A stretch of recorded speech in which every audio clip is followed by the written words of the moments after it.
Отец Херувим, а как понять, что Бог тебя слышит и отвечает тебе? Ну, этот вопрос очень интересный. Тут, на самом деле, даже в этом вопросе некий другой посыл.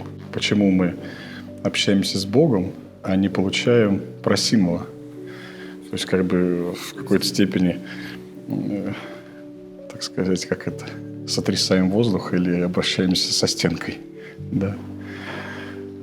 Но на самом деле это не так. На самом деле, ведь как обстоят дела, в принципе, с Богом? Мы воспринимаем Бога как некую абстракцию, совершенно отвлеченную, как вот в некоторых религиях это существует, как некий какой-то абсолют, что-то, какое-то высшее начало, которое целиком абстрагировано от человека.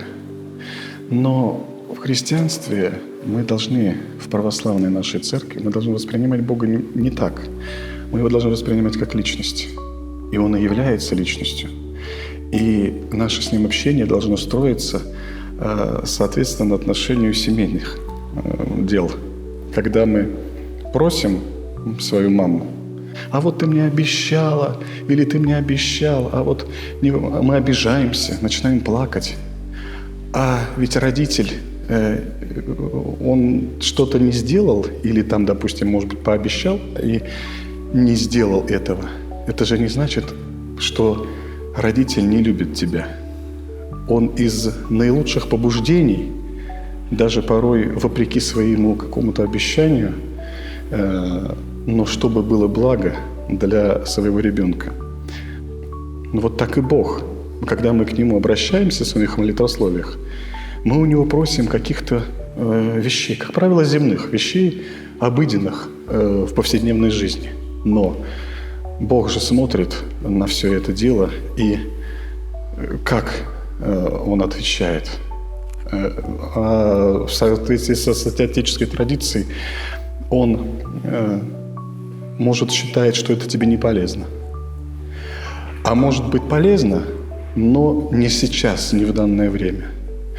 А может быть, наоборот, Бог хочет чего-то еще более лучшего, и поэтому твою просьбу Он слышит, но как не считает нужным исполнить, потому что Он что-то уготовил еще более, что-то такое ценное намного. И